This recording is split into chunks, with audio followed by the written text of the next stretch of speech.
So now it's my pleasure and an honor, really, to introduce our first speaker of the day, who is Kristine Asch from, well, she's head of Geological Information Systems and Maps at BGR, which is the Federal Institute for Geosciences and Natural Resources in Hanover, Germany. You're also the deputy chair of the Geological Mapping and Modelling Expert Group within Eurogeosurveys, which is the consortium of all the geological survey organizations in Europe.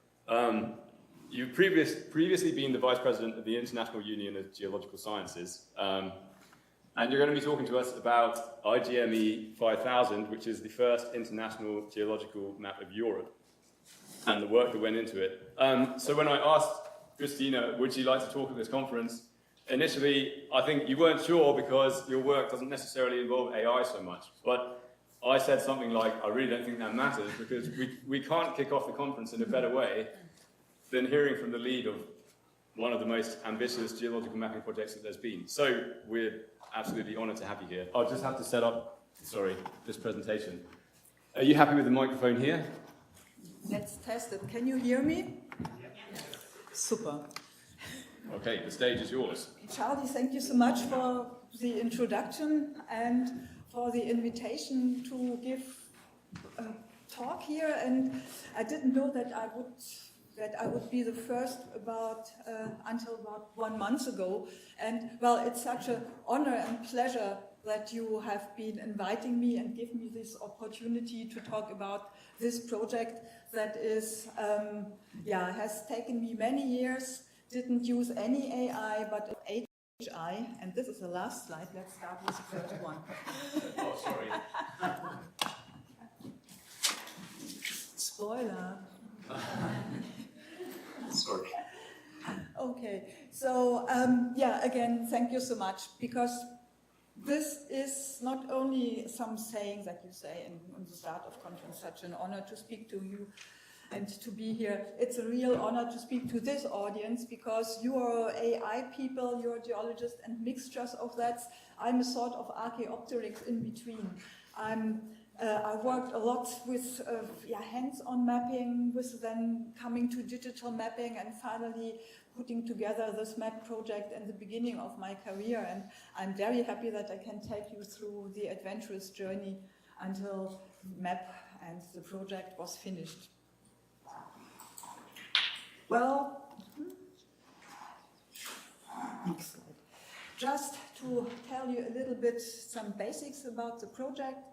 The international 1 to 5 million geological map of Europe and adjacent areas is coordinated by, was coordinated by myself from the German Geological Survey, which is called the Federal Institute for Geosciences and Natural Resources, under the umbrella of the Commission of the Geological Map of the World, who is a wonderful organization who had connections and still has all over the world to geologists who do mapping.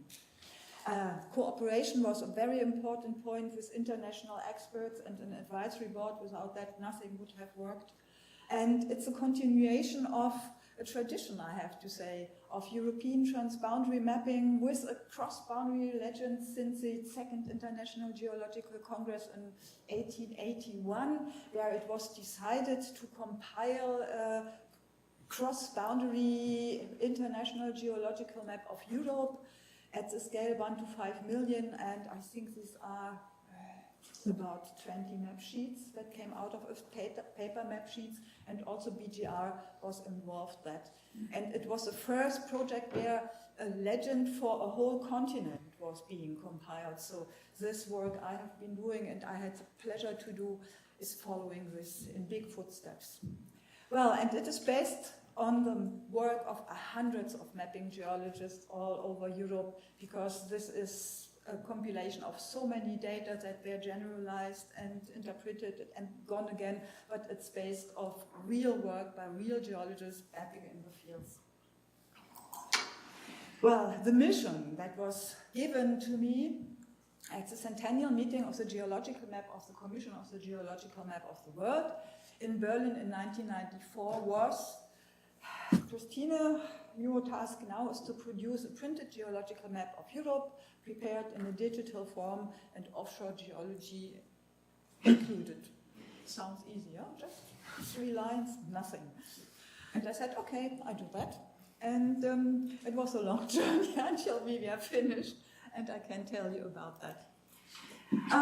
So the path of our adventure, of our endeavor, included to develop practical usable guidelines and procedure for comparable projects, to develop straightforward common project terminology. This was really, it was a code list, the forefathers of vocabularies that we are using now. And it meant also incorporate the knowledge of all the many continents, all the many countries that were involved in here, not only Europe but beyond, to build a GIS, to cartographically prepare a map print which works with the GIS, but it's another task, a special task within that, to provide web access to those spatial data, makes these data widely available to a very large audience of the international geological community, in universities, like here, research, planning authorities, exploration companies, and the general public, and to provide a good and coherent foundation for future geological mapping projects across Europe. That was the plan, that was the path. So, in the end, 48 countries all over Europe and Africa and the Middle East have been involved in the project and provided data, maps, and information that went into this. So this is really a project that involved a lot of people. Also important was the advisory groups for particular subjects of Europe, meaning to the geology of the Alps is a special one, the one of the earlier various seeds, it's a special one, metamorphism, marine geology, but also building the GIS. And a couple of names for you, I don't know if you are familiar with them, that were very important to help the project along, were Jean-Paul Cadet, Nicolas Chameroux, Wolfgang Frisch and Wolfgang Franke, Ian Jackson, Jean Masse, Roland Oberhensley, Manuel Pupillier, Alan Stevenson, some of them, by the way, from the BGS, Alan Stevenson and Ian Jackson, and many more people. Well, that was the beginning. When you're starting to compile geology and geological maps all over a country, you probably know this from sheet boundaries, but even more so all over Europe, you have massive discrepancies across political boundaries. This is due to geological classifications that are differing from countries to countries, well, have been differing, now we have the INSPIRE directive, developed over the last centuries. The age chart, age classification use, the selection of the units that have been mapped, the topographical base, and so the projection, spheroid, and drainage system, always a nice source of discrepancies you don't expect. The level of detail and the scale, age of the mapping campaign. We have very nice Prussian maps from 1920, 1910, 1930, but the state of knowledge was different at that time, and so our modern information is different to that, and better, I would say. Well, colors and symbols, how you display your geology, and if there is a data structure and model, they also differed and differ. So you also know when you're standing together as a geologist, you can discuss many different aspects, and if you have 5 of us together, you have at least 10 opinions. So it was very important to develop a core project standard and procedures. One of them, a very important one, was the topographic base map, which wasn't existing, so we had to actually get one from the German Weather Service, digitize it and adapt it to satellite data.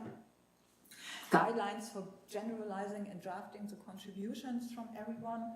A data input template of MS Access and guides for its usage in order that a controlled vocabulary, a controlled code list would be used, and with that, the term dictionary and the code list.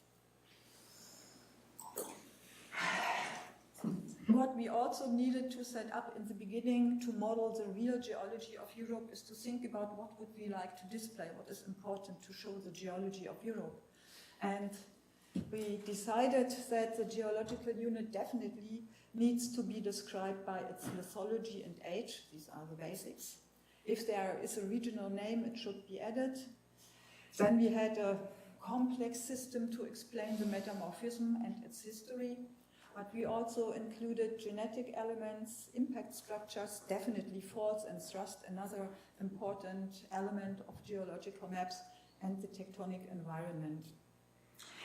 We also included marine geology for the first time in such a mapping project for the whole of Europe, and for this, magnetic anomalies went in, submarine morphology, drilling sites from the DSDP and ODP sites, and physiographic features.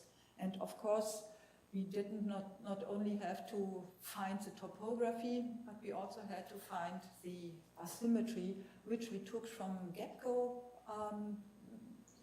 but we had to adapt it and to complete it, because this was really a different time at that time. In the year 1995, there was no IUGS Commission on the Management and Application of Geoscience Information and Geoscience ML, so we didn't have coherent vocabularies for the world or for Europe or data models for this kind of projects.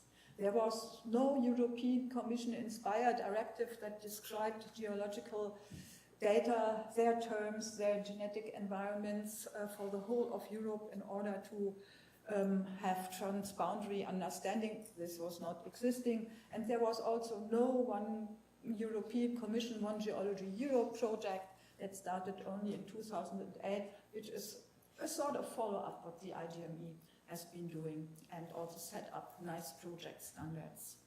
The IGME 5000 actually, and especially our terms, influenced most of these initiatives and gremia. But there were international classification schemes. We didn't start from scratch. There is the IUGS stratigraphic chart, and there already was, but we took the old one, the one from 1998, and we used definitely the Streck-Eisen classification of igneous rocks, which has been further developed and is now the Lemaitre, Streck-Eisen et al. Classification, which helped very much for our term dictionaries. This went all into our code list and term dictionaries. We had 317 terms with abbreviations, which helped with the discussions with our colleagues all over Europe, and 6 properties of the main characteristics of geological units, which is age, lithology, metamorphic grade, tectonic environment, genetic elements, and also submarine morphologic elements. This was so-called, I wouldn't say our Bible, but this was the core of how people should have translated, I said should have translated their terms to our geology, to the IGME 5000 standards. So each of the colleagues received the topographic base map, a preliminary legend, so-called country database and data input mask and guidelines, and where to send back the country database populated, and a regional national geological draft map combined by identification numbers so that we can include it into the GIS. Very important, we have been processing the data, generalizing the data, harmonizing the data, and then we had the advisory board with their expertise so that they were consulted and gave their input, which was very valuable. And we also had the thematic and regional expert groups who were specifically working on the themes such as the Alps or the marine geology of the metamorphic of the Mediterranean Sea.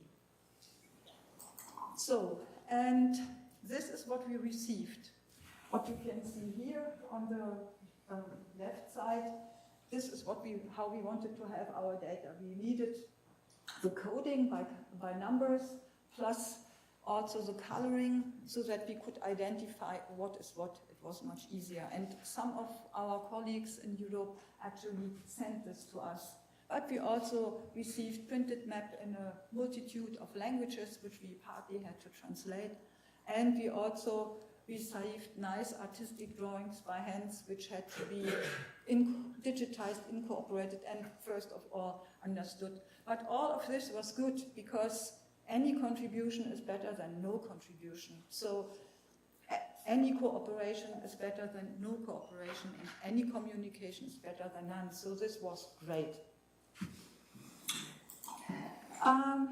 You might have already thought that when I said it earlier, what people really were not very happy to do, and perhaps this was due to a different time, they were not happy to use our term dictionaries and our project standards of describing the geology. One of them sent me, foolish consistency is a hobgoblin of little minds. Why do we have to be consistent and standardized? We all have our own geology in our own countries, so this is a work for nothing. And even Ralph Waldo Emerson said this in Self-Reliance in 1841, so yeah, I got that. But on the other hand, a smart consistency is a good ferry of projects like this, and a good ferry of harmonization and cooperation across political boundaries all over Europe. And so we choose the second way with a little ferry in order to get on. So you probably will be all familiar with harmonization issues across political or also map sheet boundaries. What happened to us and what we had to encounter all the time is, on the one hand, the typical discontinuity of geological units and structures across political boundaries, so that you have artificial faults that really don't exist. There were partly entirely completely different descriptions of the same geological unit across our political boundaries. And it is really difficult to cope with a different scale and level of detail. So to somehow sew this together, knit this together, is hard work and means a lot of discussions. And I think in all the projects I made after that, after the IGME 5000, we encountered exactly the same. Even if you have the same semantic base, you have this kind of artificial sheet boundaries and weird descriptions, or well, not fitting descriptions at the political or sheet boundaries or regional boundaries. It's just there. So what we had to do, what I had to do, is to do it by hand, manually adapt the differing semantics, the differing level of detail, and the differing geometry. And I can imagine that during the next couple of days we are going to learn how this perhaps can be done by artificial intelligence or by computers, by algorithms. So this is just a little show of the history, a little going back. You see, cooperation and participation was nothing in 1995. In 2000 we already had quite a lot of information, especially also from the east of Europe. In 2001 it was even better, and we already had also a lot of marine geology and some African geology included. In 2002 it was even better. In 2003 the Mediterranean was also already filled, and in 2005 the map was finished, actually the printed map. So, in the year 2005, we could say mission accomplished. We had produced a printed geological map of Europe, prepared in digital form, offshore geology included. And in 2006, the map went online at the time at the UMN map server, which probably some of you may know if you're a little younger. And for several years now, the map is online on the BGR GeoViewer and on the Eurogeo service EGDI portal. You know this, a map is not a map, but each of the units, each of the polygons includes information on the age of the rock category, of the petrography, tectonic elements, genetic elements, the region. Each of those 32,000 polygons, onshore 27,500 and offshore 4,500, and we had about 2,500 different descriptions and units. Well, some more results. The IGME now on our BGR map server. This is just a simple picture of only how geology of Europe looks if you don't show the offshore geology. You can also choose only the onshore geology. You can choose much more, but I thought this is more impressive. But perhaps the most important one is that you also can go and zoom into detail, can have a look at the geology of the region where you are in. I hope I found Exeter in the right place and the geology is correct. You may correct it later if it's not wrong, if it's wrong, but you really can zoom in. Of course, it's not absolutely correct because it's interpreted, but all the information is there and you can use it perhaps for also overview applications. Which brings me to the overview applications, meaning some of today's IGME usages and applications that are actually 5 of them here on that slide. Thank you, Charlie, for showing me the 5. A very recent one is the European Commission GESEO project, building a geological service for Europe, which started only in 2022, and it will be ongoing until 2027. And it will be the base, the GIS will be the base of defining lithotectonic units for the whole of Europe. Another project is the European Commission EMODNet Geology project, which is a project that is mapping the European seafloor geology, sedimentary units, mineral deposits, submerged landscapes, and so on. And one of those topics, the seafloor geology, has been using the IGME 5000 as a base from the beginning. There are always requests from institutes, for example, the Senckenberg Institute, to have a look, can we please extract Jurassic carbonatic sediments of Central Europe, to map dissemination paths for specific plants of limestone habitats, something I would have never thought of, but I like the cross-boundary, cross-thematic approach. Magnesium-rich rocks in Europe, potentially usable for CO2 bonding. That was already a request in 2010. So we could extract ultramafics, gabbros, and sapininites, and geological surveys like the one of Israel wanted to know the limits of the Messinian salt extension in the eastern Mediterranean Sea. And this is just some of them. There are some, quite many, and surely many I won't know of. So, some of our lessons that we learned. A cross-boundary project like this, with so many nations involved, definitely needs a common core, common standards. And the development of standards actually starts with agreeing on the lowest common denominator, not come from you have to come from the top and to generalize and not to be defined very, very detailed how your geology looks like. And the cooperation in this project, it's a matter of a lot of communication and patience and time and really talking to the people, sitting together in the working groups to agree on something that finally was scientifically agreed as the actual geological map of Europe, in this also for the scientific community.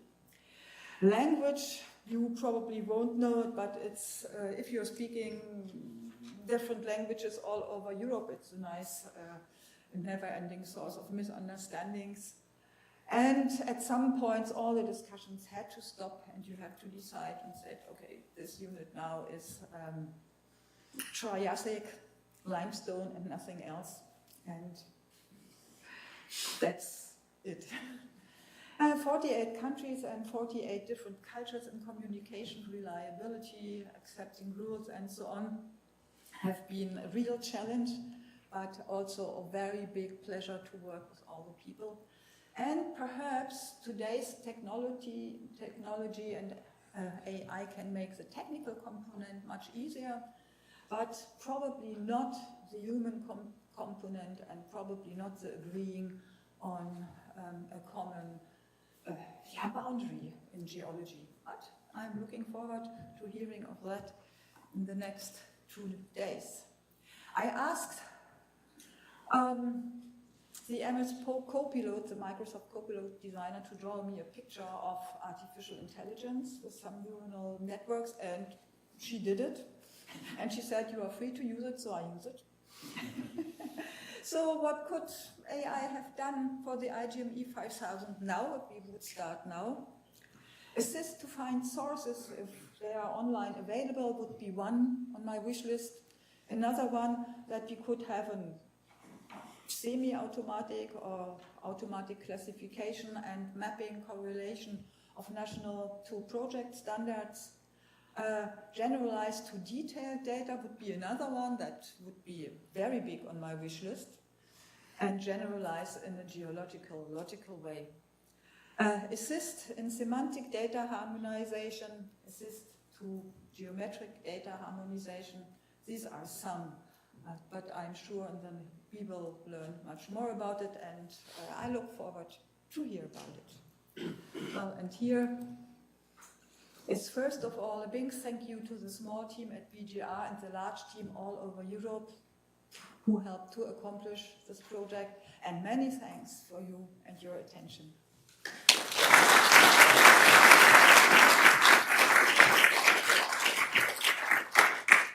Thank you so much. That was awesome. So we do have time for a couple of questions, I think. So hands up if there's any questions. Have we got a microphone? Yeah, we do have a microphone around here. Any questions from the room? I was just wondering, what did the ancient Greek philosophers think about geology? Do you know? May I speculate? I think they thought, we need this to find our mineral resources. We need this to find good soil, good places for agriculture. We need this for finding, they wouldn't call it aquifers, but no, that would have been the Romans. We would find good places for water. We would need geology to find places where to build our houses safely. And yeah, I think this is about what they would have thought. They must have had some geological knowledge. I'm sure they had. There is already the old Egypts had geological knowledge. There's a map that is the first map ever known that is a geological map called the Papyrus of Turin. That was showing gold deposits somewhere in Egypt. And this was, I think, King Ramses II who set that up around 1200 before Christ. Correct, it's probably not the exact time, but already then it was known. So the knowledge about geology is old. Just putting it into maps is only as young as the first one that we heard from King Ramses. And of course there was William Smith, but that was much later. Yeah, and then there were all the many national mapping projects. But I think the start was the mineral deposits, where to find flintstone, where to find gold, where to find other resources to, probably also to build safe houses. That was not really about the ancient Greek, but almost. I think that was a brilliant answer. Would you like the microphone, or are you happy? I'm happy. I'm just going to point out the silver mine at Lavrion paid for the Athenian wall of wood that your democracy depends on. But my question to you is, you had a very strange wording on one of your slides. You said the map used to be viewable on the BGR website. Is it still available online? Did I say that? Well, then this is probably due to my burned midnight oil. Apologies. No, it's definitely viewable online. It's there. And my question is, when you were doing the manual, all the action happens at the boundaries. It doesn't have to be a national boundary. It can be geologist A and geologist B, and they don't agree on the boundary. Yeah. When you were doing the manual adjustments, was that recorded anywhere? Because it would be fantastic these days if we could see where you thought this is where the boundary would be, but he thought it should be here and she thought it should be there. Because all geological maps are wrong. Yeah. Some are more useful than others, to paraphrase. I absolutely understand, and this is what we thought also. So we have all the sources there. And also our translations, all the steps, it's all there. It's all in our archive, and I hope I can keep it for a while.